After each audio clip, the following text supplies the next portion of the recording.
HBO. On the next Dream On, Nina pops the question. Maybe we should take the next step. Lauren makes a proposition. I'm seeing someone. So? Even the nurse is asking. How many times a day do you have sex? So Martin's in a quandary. You want some time? No, thank you. And the dog's in the drawer. My secretary's having puppies. A crisis? Yes. But is it blown all out of proportion? Dream On. The next episode premieres Sunday on HBO.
You could hear the crowd of 120,000, and they were all shouting in unison, Owens, Owens, Owens. Here's the snap. The ball is down. Dempsey kicks. It's on the way.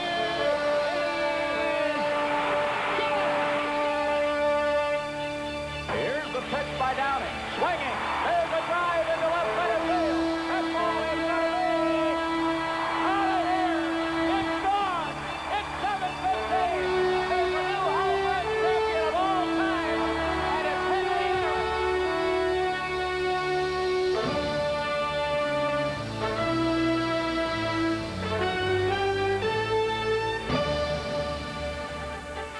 Hello, I'm Chris Collinsworth, and welcome to the Record Breakers of Sport. You know, when you think about it, record keeping has always been the yardstick of sport. It's the way we measure the abilities of one athlete against another. This show is about those athletes who set the standards. People like Babe Ruth and Wayne Gretzky and Billie Jean King. We'll also recognize that sometimes breaking barriers is more noteworthy than breaking records. For instance, we might not know who holds the current world record for the mile, but most of us remember that Roger Bannister was the first man to break 4 minutes. There are some records that take a lifetime to achieve, others that take only a few minutes or even a few seconds. But they all have one thing in common. They're set by people who, for a period of time, did something faster, farther, or more often than anyone had ever done it before. Until Florence Griffith Joyner came racing along, most experts couldn't conceive of a woman running 100 meters under 10.5 seconds. But FloJo not only broke that barrier, she also won 3 gold medals at the Seoul Olympics. 4 years earlier in Los Angeles, Carl Lewis jumped and ran his way to 4 track and field gold medals at the 1984 Olympics. Lewis won 3 golds on his own and a 4th in a relay, the only man to duplicate a record set by Jesse Owens 48 years earlier. But perhaps a record of even more remarkable proportions belongs to Edwin Moses.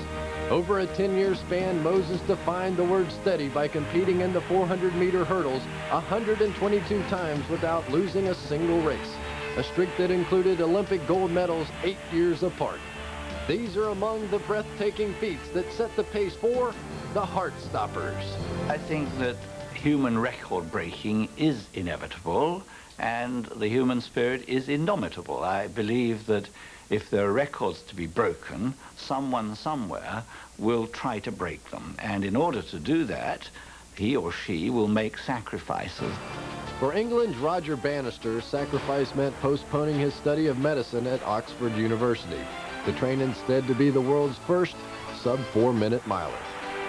I knew that it was possible to run a 4-minute mile. My knowledge of physiology indicated that there was no reason why somebody could run a mile in 4 minutes and 1 second and not in 3 minutes and 59 seconds. So I knew it was possible, and the barrier was of a psychological barrier than a real physical barrier. Bannister had flirted with breaking the 4-minute mark on several occasions. So on May 6, 1954, at the Iffley Road track at Oxford, he was well prepared. In order to break a record like the 4-minute mile, it was necessary to make sure that the laps were even laps, because to run too fast in one part and too slow in another is inefficient. I was able to set my mind perfectly for the attempt, and I don't believe there was any inefficiency in the way in which I managed to release the total amount of energy that I could. I knew that provided I could then keep going and run on my own without my legs failing, I had broken the 4-minute mile. Bannister had accomplished his goal, running a mile in 3 minutes 59.4 seconds. There would, however, be little time for him to rest on his laurels. Just 7 weeks later, Australian John Landy, here number 300, who himself had been chasing the 4-minute mark, broke it, setting a new world record in the process. Landy and Bannister would then meet at the British Commonwealth Games of 1954. Bannister would emerge victorious in what would turn out to be his last race before turning his attention to his medical studies with no regrets. You can never relive the past. All you can say about athletic records is that at the time, Paavo Nurmi was superior to other runners. Emil Zatopek, at his day, was superior to other runners. And I'd like to think that for a brief period in time, I was able to defeat my own rivals. That's quite enough. When I got involved in track, my first event was the 400 meters, and I finished dead last. And it was a challenge. And at that time, I realized there was something that I really wanted to do. American heptathlete Jackie Joyner-Kersee sure came a long way after that first race. Soon she began to show promise in a variety of sports, and her all-around talent eventually took her down a path that led to the Los Angeles Olympics, where she came up just 5 points short of the gold medal. Looking back at '84, it was a learning experience. I think that's the reason why I've been able to excel and continue to do well, because I have accepted the fact that it was not the injury. Mentally, I wasn't prepared for it. 2 years later, Kersee must have prepared well enough, because she became the first heptathlete to surpass 7,000 points. More records followed, setting up the '88 Olympics. I realized that I could do it, and I kept saying I can't want this too much, because sometimes when you want something too much, you don't achieve it because you put undue pressures on yourself. So for me, going into '88, I just kept thinking about what I had to do. Setting a standard that not only included Olympic gold, but also another world record was Kersee's obsession in 1988. In the 7-sport competition that combines speed, strength, and stamina, Jackie was still able to remain focused on exactly what she had to do to accomplish her goal. Olympic champion to that Jackie, and another world record. Come on! Come on, Jackie! And the gun went off, and I said to myself, just stay on the heels of them Eastern Europeans, but not get caught up into their rhythm. Remember that you're a leader. It's okay for them to lead, but remember what you're trying to do. She certainly can if she'll just stay in contact with the right person. She looks well within herself in the middle of the pack, and people will run much faster than she does. I just kept talking to myself and talking to myself. Came across that finish line, lifetime best of 2:08, 30-something. I was happy. World record, and gold medal mine. So I was really happy and pleased. Kersee's more than satisfying stay in Seoul also included another gold medal with an Olympic record in the long jump. It was a remarkable performance from a remarkable performer. You have to work hard to make a dream become a reality. And once you feel you have reached the top pedestal, you have to continue to work hard, even though you might think you're on top. And as soon as you start to relax, then that's when you find yourself falling down that pedestal. Jesse was class. He had the same sort of style that a Joe DiMaggio has. He ran effortlessly, and that was the single most important aspect of Jesse Owens as a track athlete. And when I ran against him and was beaten by Jesse regularly, it wasn't as though he was pulling ahead by force of energy. It was just as though he was on an escalator going up and away, and I was not on the escalator. He was that smooth. That smooth and that good, as evidenced by Jesse's achievements on a record-setting day in 1935. Ann Arbor, Michigan, and here's Movietone's exclusive camera record of Jesse Owens' most spectacular moments in the Big Ten meet. In the 100-yard dash, the colored star of Ohio State, second from left, flashes through the tape to tie the world record of 9 4/10 seconds. The running broad jump, watch this. Owens smashes a world record with a leap of 26 feet 8 1/4 inches. The crowd sees track history in the making. When one person in one day, in one track meet, sets 3 world's records, utterly unbelievable. For me, one of the most outstanding achievements by Jesse was setting those 3 world's records in 3 different categories, in 3 different disciplines. He did it as a sprinter, as a long jumper, and as a hurdler. It was almost incomprehensible to other athletes at that time and to the rest of the sports world. When Owens traveled overseas to Berlin to compete in the 1936 Olympics in front of Adolf Hitler, his track and field accomplishments in the States were already well documented. But what Jesse did in Berlin on the world stage, in front of a disbelieving audience that had come to see Aryan supremacy, was truly heart-stopping. Until now, these people had just heard of Jesse Owens' feats.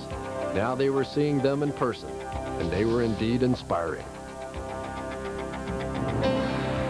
Owens simply dominated the Berlin Games, along the way collecting a record 4 gold medals. The competition was grand, and we're very glad to come out on top. Thank you very kindly.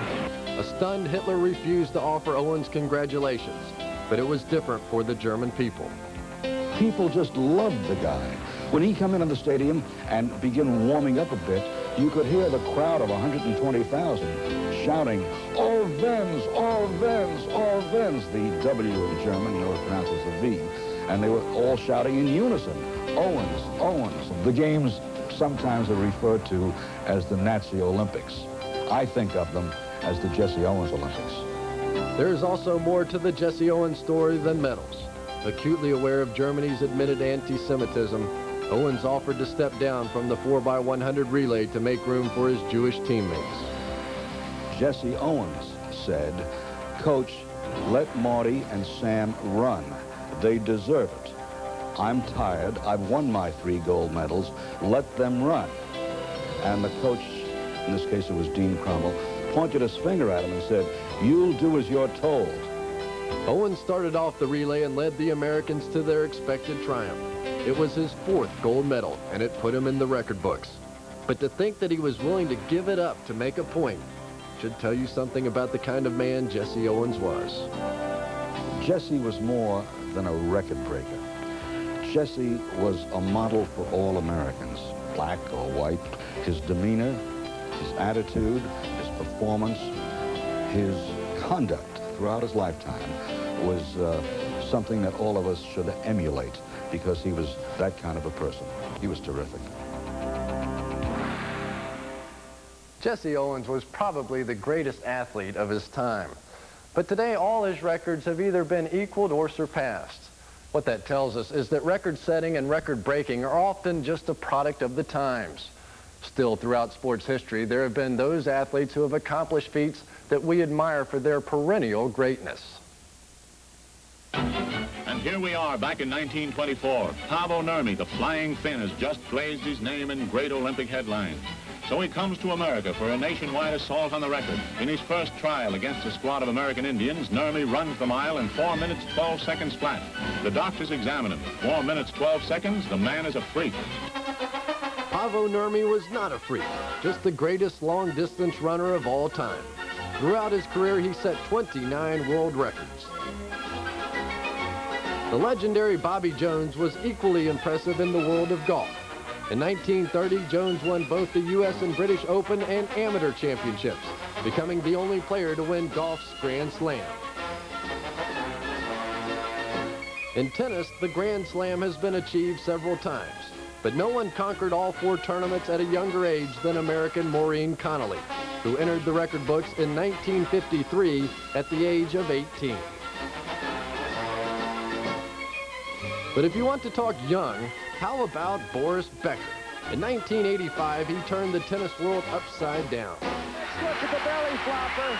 He's the all-time belly bouncer around here, but he outdoes himself. Around here was Wimbledon, where the 17-year-old Becker became the youngest men's singles champion in tournament history to take his place among the grand achievers.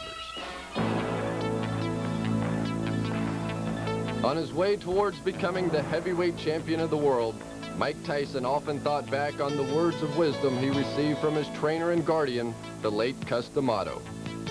I've been always discussing this with Cus ever since I was 13 years old about, wow, it'd be great to have the belt. And I used to always see the old-time fighters, and I used to look at these guys, and I used to say, God, these guys are immortal. And Cus used to always tell me they weren't born that way, they became that way. So Tyson, too, set out to make himself immortal. But unlike the idols he revered as a kid, Iron Mike planned to get there a whole lot quicker. The power in his young hands was enormous, and his rise to the top of the heavyweight ranks was swift. If I was to win the title at 20 years old, that's the mentality. Fighters, mostly in the heavyweight division, mature and bloom too late. They're late bloomers, and it would never happen. When they're 19 years old, they're fighting 4 rounds and 6-round preliminaries. There would be no 6-round preliminaries for Mike Tyson. At the age of 20, he would become the youngest heavyweight champion in boxing history.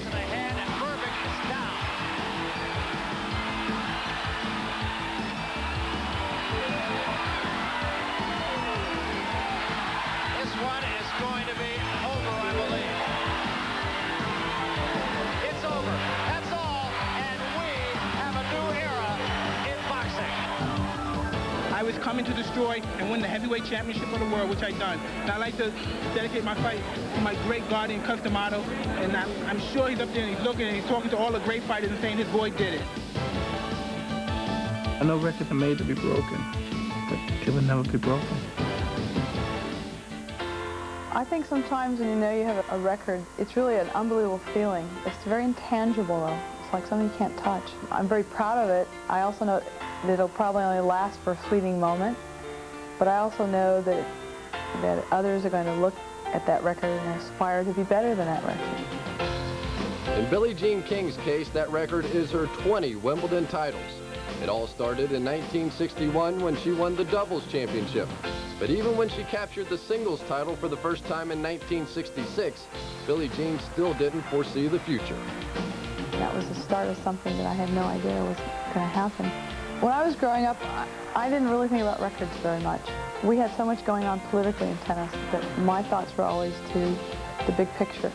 If I were a youngster today playing, I'm sure I'd be very different. I would want to just break all the records, and I could have time to look in the record books and think about it. If you did take time to think about it, you'd realize just how special a player Billie Jean King must have been. In between all that time she spent as a crusader for equality for women in sports, Billie Jean just kept on winning Wimbledon championships. When she was through playing, she had won 6 singles titles, the last and most satisfying coming in a year when many thought her career was over.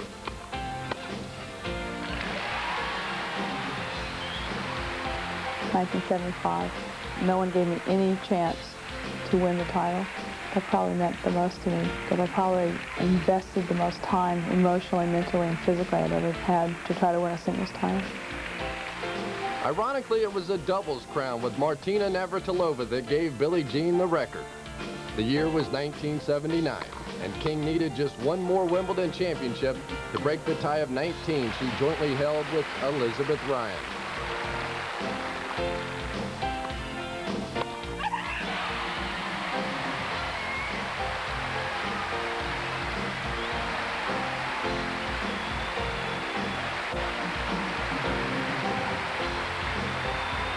Another chapter now written by Billie Jean King. Her 20th title, and one wonders whether it will ever be beaten. 6 singles, 10 doubles, and 4 mixed. I know that someone will break my record. I hope it makes everyone do better. And I like that. I like that feeling that maybe the next generation will have to do that much better. I've passed that on to them. When I first hoisted the trophy, it was incredible. I mean, I broke down. I mean, I couldn't help it. It was a dream come true that I had been working for a long time. And you couldn't just wish to win. You had to do it. The first time Martina Navratilova won at Wimbledon was 1978. That year, she defeated her arch-rival Chris Evert to collect her first championship plate. A year later, Martina would win again. But after that, it wouldn't be until 1982 that she would stand triumphant at center court once more. It was a spot Martina would get used to, as she would win the title for the next 6 years to tie Helen Wills Moody's record of 8 Wimbledon singles championships. That's it. That 8th win came in 1987 over Steffi Graf, who was herself becoming the game's new dominant player. Graf's development prompted Martina to recruit Billie Jean King to help her with her mental approach when she went for her record 9th win in 1990. I had prepared very well, and Billie Jean knew how to do that. I didn't let the occasion overwhelm me, and that was because I've done my homework, and maybe I would never have as good a chance as I did this time, so I really wanted to grab it. I didn't want her to get away. After losing to Graf the previous 2 years, Martina had to be happy to see someone other than Steffi staring at her across the net. As things turned out, Zina Garrison gave Martina very little trouble. The title was hers. Her record 9th win, a grand achievement. I was proud of myself. I can pat myself on the back. There are a lot of people behind me that have made it possible, and I would like to thank all of them. I'm absolutely savoring it, and will do so for the rest of my life. It's something that I had worked for a long time, and I think that's why it means so much more, because I had to wait for it, I had to work for it, and it paid off. Life is, in my opinion, a lot of little different dreams that some you accomplish and some you don't. And wouldn't it be ashamed if I had a dream that I was really truly capable of fulfilling and that I didn't? At the 1967 Pan American Games, Mark Spitz seemed well on his way toward making his dreams come true. He won an astounding 5 gold medals, which led him to boast at the upcoming 1968 Mexico City Olympics he would bring home even more than that. Spitz was brash and cocky and obviously good, but in his first try for Olympic gold, his dreams turned into a nightmare. I really didn't publicly announce that I was swimming in 6 events. With the press picked up on it, I thought that I was going to win a few individual events, especially the events that I held the world record in, the 200-meter butterfly and the 100-meter butterfly. I got second in the 100, and it sort of like destroyed me for the rest of the meet. I qualified first in the 200 fly and got dead last. I think that was one of the major factors of what really inspired me to go on for the next 4 years, because I hadn't won an individual gold medal, and that sort of kept my hopes high. So 4 years after his Mexico City disaster, Spitz returned to the Olympics. It was there in a Munich pool that he set out to redeem himself. I realized that if I wanted to accomplish winning, I had to win the very first event, building confidence going into the future days that I had remaining in competition. So each time that I would win, it was like taking that much load off my back. So I had like 7 little monkeys on my back, so there went one, and each day became, in my opinion, a little easier. I'm sure somewhere deep inside, a man with the confidence of Mark Spitz must have dreamed he could win 7 gold medals during those Olympics. But even for Spitz, it must have been truly remarkable when his performance exceeded his own expectations. I would have to say in the beginning of my career, I was around Don Scholander a lot. While I came to this meet, I kept thinking of the feat he had performed, people like Jesse Owens even.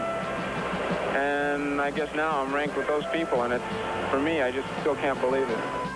My records as far as world records have all been broken, but not the record of winning 7 gold medals in an Olympic competition. And I'm proud to have been a part of being a benchmark in my sport. Certainly I had a lot of hard work to get there, but I don't know. I hope I'm around if it gets broken, just to see it happen. I mean, records are made to be broken.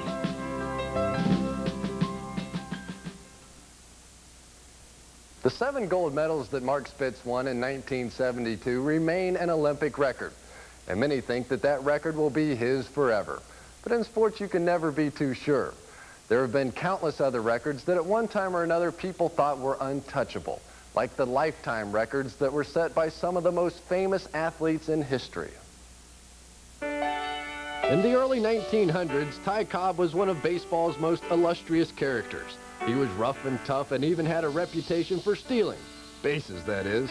In 1915, Ty stole 96 of them, a standard which lasted 47 years. Then players like Maury Wills and Lou Brock came along. In 1962, Wills swiped 104 bases in a single season, a record he held until 1974. That's when Brock knocked Maury out of the record books. He stole 118 bases and later went on to top Cobb's all-time mark. But even Brock soon found his record broken. The culprit was Rickey Henderson, who successfully stole 130 bases in 1983, and as a result still holds baseball's all-time single-season stolen base record. For a long time in pro basketball, Wilt Chamberlain was the barometer by which other great scorers could be judged. His more than 31,000 career points far outdistanced him from any other player. That is until Kareem Abdul-Jabbar showed up to begin his successful assault on Wilt's record. Everybody's waving their arm. It's into Kareem. Kareem swing left, right hand 12-footer, good! Scoring the most points in basketball is somewhat like getting the most hits in baseball. And for decades, that honor belonged to Ty Cobb. Now, however, it belongs to Pete Rose, because like most records that were made to be broken, Cobb's eventually fell too. Tonight, here at Riverfront Stadium. 2-1 pitch from Shaw. Center. There it is. Rose has eclipsed Cobb. That's number 4,000. Rose had set a new standard, a new record made to be broken. There have been many outstanding running backs in NFL history, but perhaps none had as much impact on the game and its record book as Jim Brown. These guys are great for what they had and what they did. I know that I've had the greatest performance of any back based upon everything that one can do in a certain period of time. But you cannot go around saying you are the greatest. And if you're the greatest, are you the greatest forever? Are you the greatest for that day? I don't really need that. And I don't rely upon what people tell me about what I did. I know what I did, and I know what I didn't do. More than anything else, what Jim Brown did was to establish a work ethic that the NFL's other great backs have always strived to live up to. I have to battle guys weighing 260 pounds that's trying to take my head off. And that's a battle of physicality and will. And if you're not a warrior, they're going to break you. You know, it's the closest thing to war that I know, without shooting guns. But since I had a few weapons to utilize, it was just a part of the game. There are times when you get hit with tremendous force, but you weren't afraid of that. You were afraid of not succeeding in what you were trying to do. Jim Brown's success could be seen in his career and single-season rushing records. And even though he was often maligned for being a loner, there was a purpose to his plan.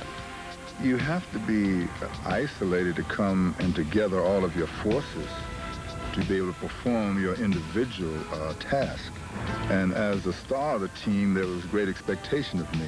A lot of times when people criticize me or try to hurt me, it makes me stronger, because I take that and I run it through my system and then I throw it back at them. And that force is awesome. Awesome enough in Brown's case to be the NFL's all-time leading rusher when he retired in 1965.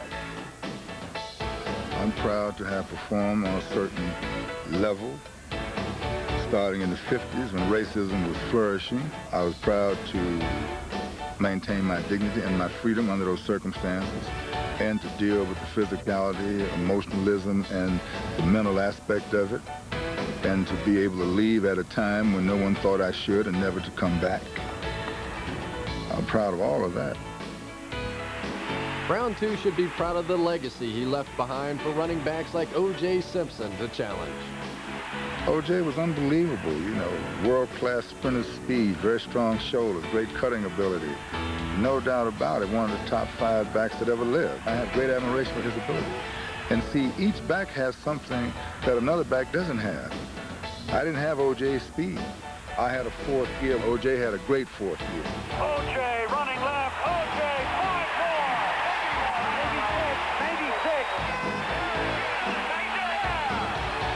I just wonder if the three of us at this moment fully realize what it has been our great privilege to watch O.J. Simpson run for 2,000 yards in one season. Since records are made to be broken, it was inevitable that someone like Walter Payton would eventually catch Jim Brown and run right by him. They might have played in different times with a different set of obstacles, but for Payton and Brown, the results were often the same. Walter Payton's determination is very similar to mine. Walter Payton is more acrobatic than me. I like him, he's a warrior, you know, and he was a great, great player. Second play of the second half of the 21-yard line. Walter needs 2 to break the record. High formation. Quick pitch to Walter. Looking for the record. Cuts back. He's got it. He's out of it at 25 and the 26-yard line. Walter Payton becomes the National Football League all-time leading rusher, surpassing Jim Brown on his second carry here in the second half. And that's the equivalent to Hank Aaron breaking Babe all-time home run record. Just as Payton passed Brown, someday someone might even pass Payton. And that someone could very well be Eric Dickerson, the holder of the NFL's single-season rushing mark. Eric Dickerson is very beautiful in his style. Because God gave him tremendous ability. He doesn't have the heart of Walter Payton. Everybody don't have the same heart. But he'll be known for his talent. Every back is different. And they fit into their own categories. And the beauty of it is that it's so unique in that sense. Everybody is special, and I think the thing that they have to do is go in themselves and bring it out. If somebody scored 50 goals a year, it would take him, take him 20 years to catch up to what I've done. He was known as Mr. Hockey, and what Gordie Howe did was establish career and single-season scoring records that by all indications should have lasted forever. In his heyday with the Detroit Red Wings, no other player could live up to Howe's strength, endurance, and ability. Although Gordie prefers to spread around the reasons for his success. I think I was very fortunate. Some of my records and some of the longevity was always built around some talented hockey players, make things a little easier for you. And if you're out on your own by the limb, you know, and you do all the work yourself, you're in trouble. When he was on the ice, Gordie never seemed to be in any trouble. More likely, he was causing it. He wore the Red Wings jersey for an astounding 26 seasons, accumulating the most goals and assists in NHL history when he retired in 1971. Then at age 45, Gordie gave hockey another chance when he reluctantly signed with the Houston Aeros of the World Hockey Association to play with his 2 sons. I thought it was a mistake, but the determination in playing with Marty Mark, I did not want to fail, and I said I'd done the little extra things. When I found I was going to play, I started running the hills around Michigan. In 1979, Gordie went back to the NHL to tangle with players half his age. I was hit one time, and one of the young guys that hit me said, "I'm sorry, Mr. Howe." You know, so I looked at him, "Don't worry." He says, "Worry about your job, don't worry about me." With his career finally winding down, Gordie accomplished something no other hockey player had ever come close to. He scored his 1,000th career goal. Anytime somebody's chasing your record, you must have done something right. And I got a lot of records out there they'll be chasing for a few years yet, and they're all going to be broken. And I don't feel bad about that. I feel like Jesse Owens. Every time somebody chases your record, every 4 years, I'm reborn again. Wayne Gretzky, the great one, has become the greatest of them all. The leading scorer in the history of the National Hockey League. took him only 10 seasons to accomplish what Gordie Howe did in 26. But Wayne Gretzky has indeed rewritten hockey's record books. The great one has set a new standard of performance at a level nobody would have believed possible, especially Gordie Howe. Hockey was on a little bit of a downslide before Wayne came along. But he looked like a skinny little guy, you know. He said, boy, somebody could feed him, get him healthy. But there's a lot of strength hidden in that thinness. He's a phenomenal young man as well as a great athlete. Wayne now owns nearly every single season NHL scoring mark, including the one for most goals, which he set in 1982.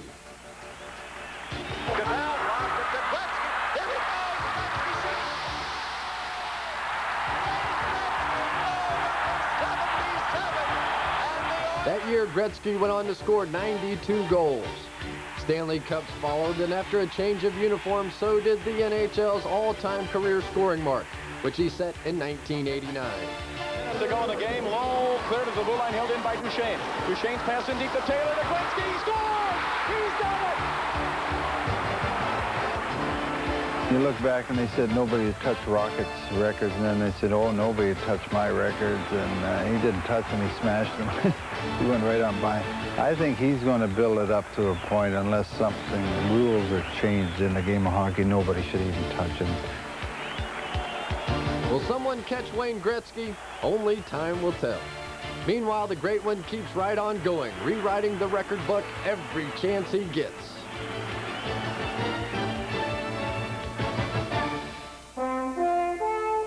Now here's a guy who knew how to set records, Babe Ruth, baseball's biggest attraction in the 1920s.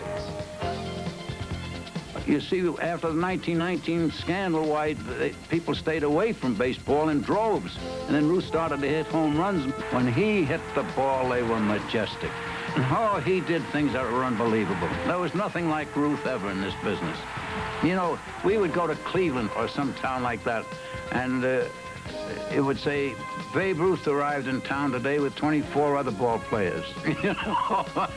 The Babe was a giant of a man, the idol of an entire generation. Well, hope you hit a lot of home runs. Well, I won't predict anything, but I'll sure do my best. I hope all you boys will be out there watching it. There was nothing quite like watching Babe Ruth's powerful swing. Throughout his raucous career, the Sultan of Swat accounted for 714 home runs, including a single-season record of 60 in 1927. He dominated the game like no other player before or since, yet even the Babe's home run records would eventually fall. The man responsible for breaking the single-season mark was Roger Maris. The year was 1961, and amid controversy over the length of Maris's season, he would hit his 61st homer on the final day of the year. Here's the windup. Fastball hit deep to right.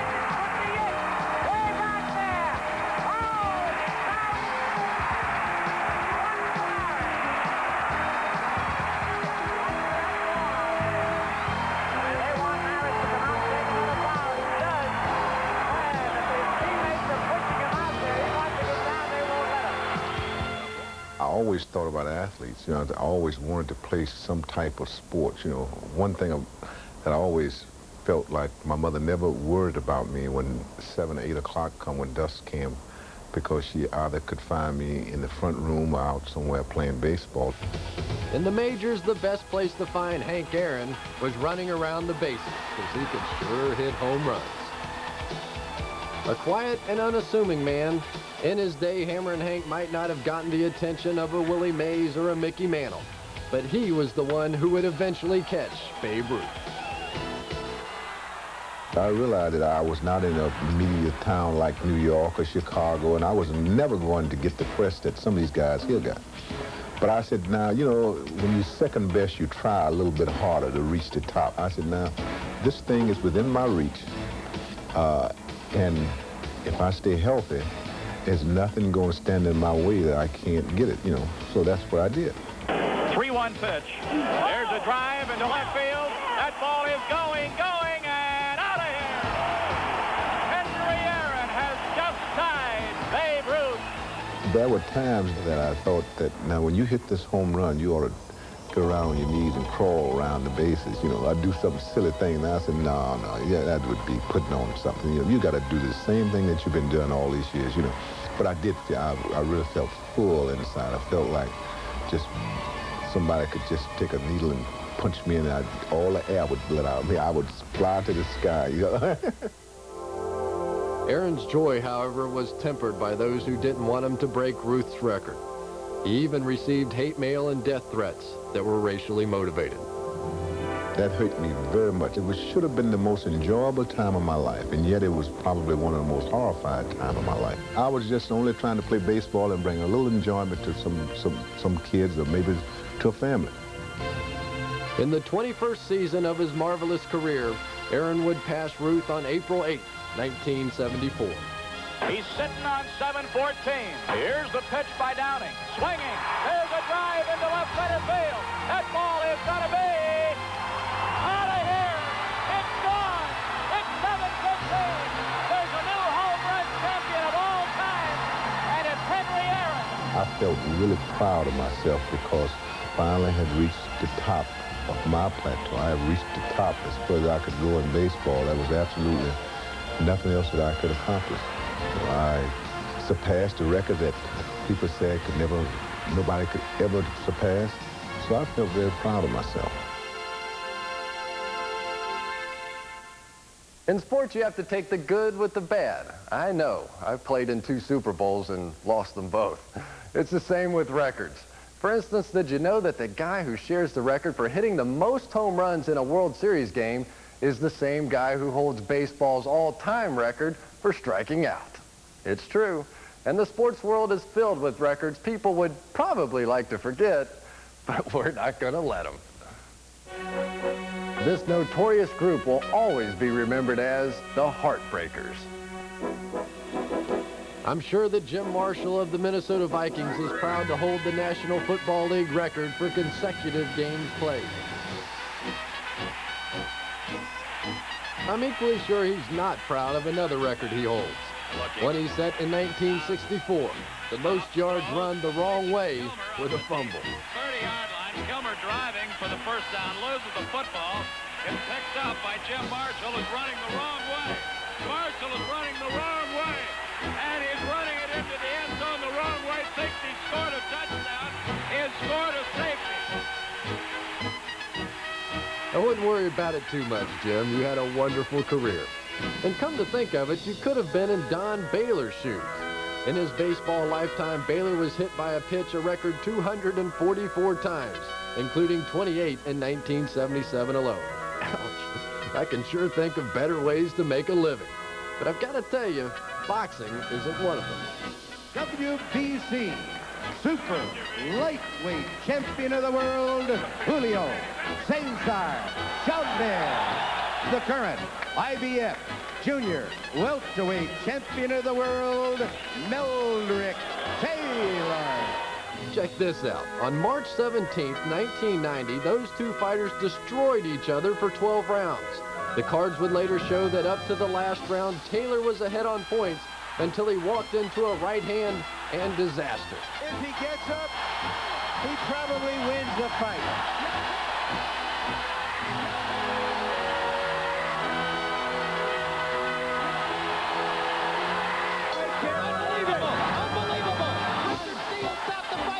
As if getting hit all night wasn't bad enough, Taylor lost the fight he would have won with only 2 seconds left, the latest knockout ever in a championship fight.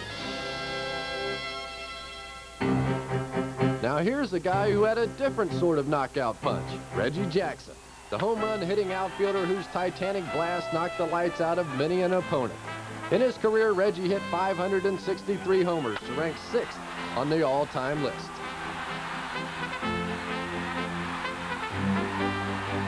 But it's where Reggie ranks on another list that gets him on this list of heartbreaking records. See, Reggie struck out 2,597 times in 21 seasons, and that happens to be an astounding 661 more times than the next most whiffable player.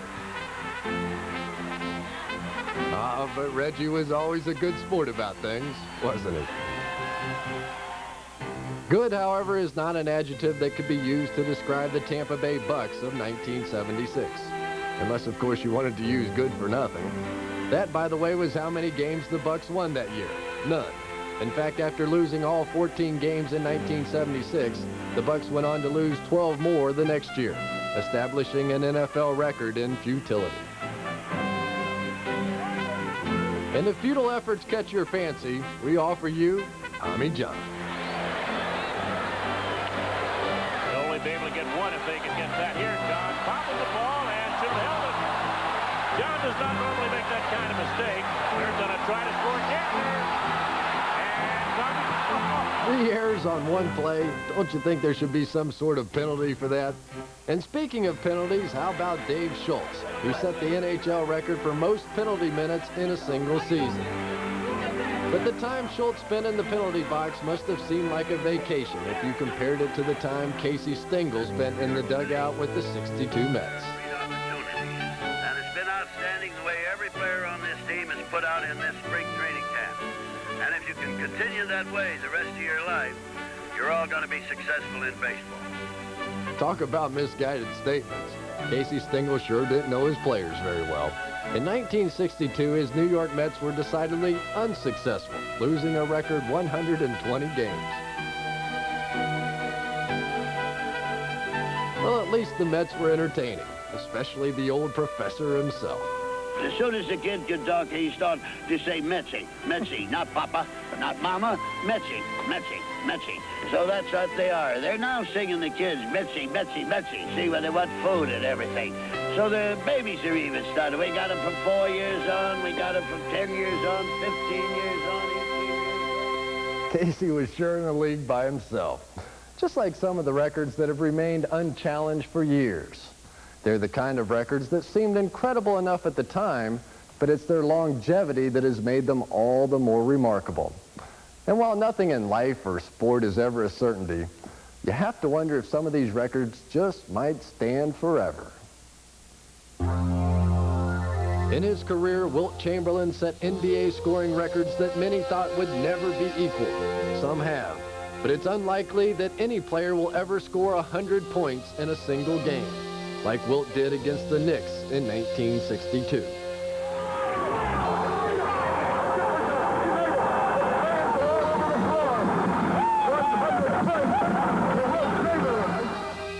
It's also conceivable that Nolan Ryan's strikeout records will one day be topped. Conceivable, but that too is highly unlikely. Ryan holds both baseball's single-season and career strikeout marks. At one point, there was doubt that anyone would strike out more batters than the legendary Walter Johnson. But Ryan eased by him and every other pitcher, too, on his way towards fanning more than 5,000 batters in his career. Then there's the matter of no-hitters. Ryan has thrown 6 of them, 2 more than any other major league pitcher.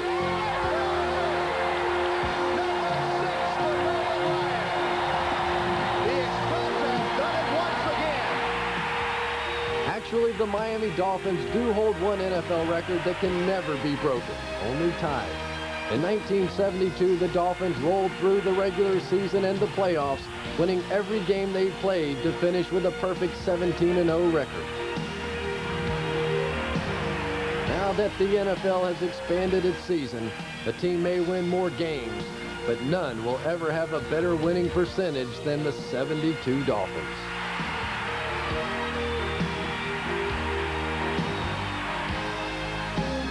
And no one in the NFL will ever score a longer running touchdown than Tony Dorsett.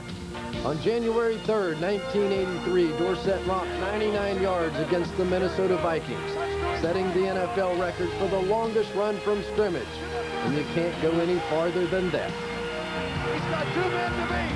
To the 40, to the 30, to the 20, to the 10. These are just some records that lead us to ask, will they ever be broken? That philosophy of there's no such word as can't was developed to me by my father. And he taught it to me the hard way. Every time I'd say I can't, he'd thump me up the side of the head, like you thump a watermelon to find out if it's ripe. And he'd say there's no such word as can't. He says, you may have to do it differently than someone else, but you can do it. In Tom Dempsey's case, doing it meant kicking field goals for the New Orleans Saints. It was a remarkable achievement for a man born without a right hand or toes on his right foot. But Dempsey not only survived as a kicker in the NFL, he excelled and would eventually kick the ball farther than any other man in the history of professional football. Tom Dempsey will try to kick the longest field goal in National League history. I thought I could make a kick. I was young, strong, and stupid at that time. You know, so I thought I could kick the ball. In fact, I knew I could kick the ball 60, 65 yards. The only question is whether I could kick it straight 63 yards. Scarpetti will hold. Here's the snap. The ball is down. Dempsey kicks. It's on the way. It is good. It's good. It's good. The Saints have won. The Saints have won. It took weeks or months to really settle in because, you know, being young, all I could think of after I kicked those, are we going to have a party tonight?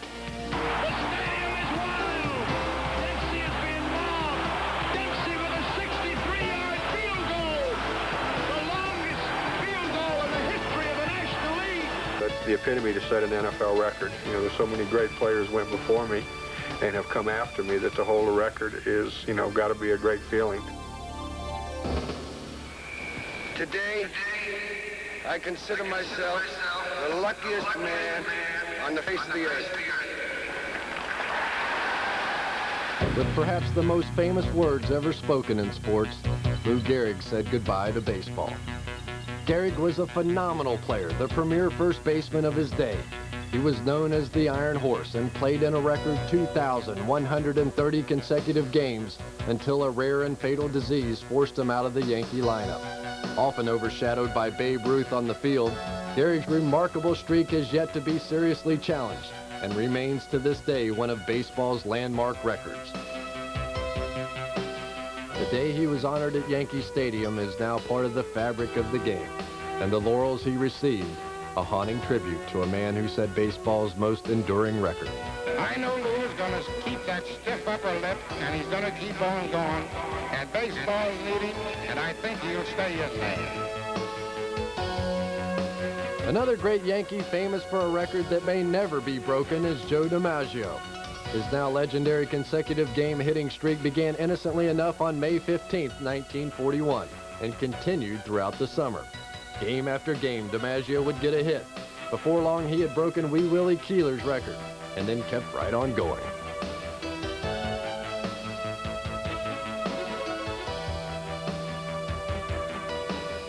The pressure was enormous, but time after time, the Yankee Clipper would come through with a hit when his streak was on the line. It was a testament to his will and concentration. Ultimately, DiMaggio's streak reached 56 games before he was finally stopped. Joe, on behalf of Fox Movie Tone News and the ball fans all over the country, I want to congratulate you on breaking that record. Thanks a lot, Paul. In the years since, only one other player has hit in even more than 40 consecutive games. A big reason to believe that Joe D's record may never be broken. When Bob Beamon was growing up, the only thing that kept him out of jail was his grandmother's promise to a judge that she would keep him in line. She encouraged Bob to participate in sports, and it was through that competition that Bob Beamon channeled his emotions and achieved goals that would far exceed his expectations. Right after the Olympics was over in '64, I was preparing myself on a daily basis to make the team. But I really didn't think that I would really be the #1 person at the time. All I wanted to do was to collect the suitcase, some of the Olympic hats, the memorabilia. I just wanted to be a part of this dream. At the time, Beamon's competition included Lynn Davies of Great Britain, the 1964 Olympic gold medal winner, and world record holder Igor Tero-Venetian of the Soviet Union. They'd all meet at the '68 Olympics, along with America's premier jumper, who actually became Beamon's ally. I had to be as great as Ralph Boston or better. And by working with him on a daily basis, I became a much better athlete. If not from a physical standpoint, but from an emotional standpoint, because he was a very fierce person. He had this motivation and dedication to the sport, which rubbed off on me. Whether it was Boston's positive attitude or not, Something surely rubbed off on Bob Beamon as he prepared for the single most dramatic moment in Olympic history. I felt very peaceful and calm. As a matter of fact, my body was never more relaxed. And when they called my name, I was ready. I felt there was no sound, there was no people talking. Even though there were a lot of people yelling and screaming, I just felt that I was alone. I said to myself that this is going to be my day.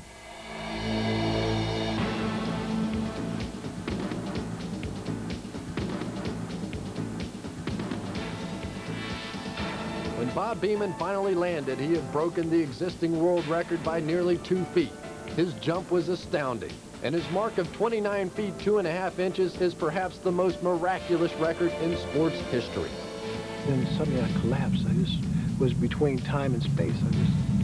How could this happen to me? Not me. I was just, you know, it was like one step beyond. I was in the twilight zone somewhere. You know, this couldn't be real. Why me? And then suddenly, I just put it all together on the podium where we were receiving our awards. And I remember my grandmother really saying to me that I'm going to do my best to the judge to keep him straight. That wasn't in vain. I moved on. I said I moved on to the highest achievement that any individual could ever receive in amateur sports, and that is to be the gold medal winner at the Olympic Games. I think what made Bob Beamon's jump so astounding was that he was able to jump so much farther than anyone had before. Perhaps, though, all Bob Beamon really did was delay the inevitable. While we say records may never be broken, we're also aware that, as Yogi Berra once said, you should never say never. In fact, records are meant to be broken. And as long as there are goals to be reached and standards to be topped, athletes will try to do so. I can't tell you if we'll be around to see the next Martina Navratilova or Mark Spitz, but I can tell you with a reasonable amount of certainty, they will eventually come. And then the next generation of record keepers can wonder whether or not someone will come along to break their records. For the Record Breakers of Sport, I'm Chris Collinsworth. Thanks for watching.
As soon as the kid can talk, he starts to say Metzi, Metzi, not Papa, not Mama, Metzi, Metzi, Metzi. So that's what they are. They're now singing the kids Metzi, Metzi, Metzi. See, when they want food and everything. So the babies are even started. We got them from 4 years on. We got them from 10 years on, 15 years on.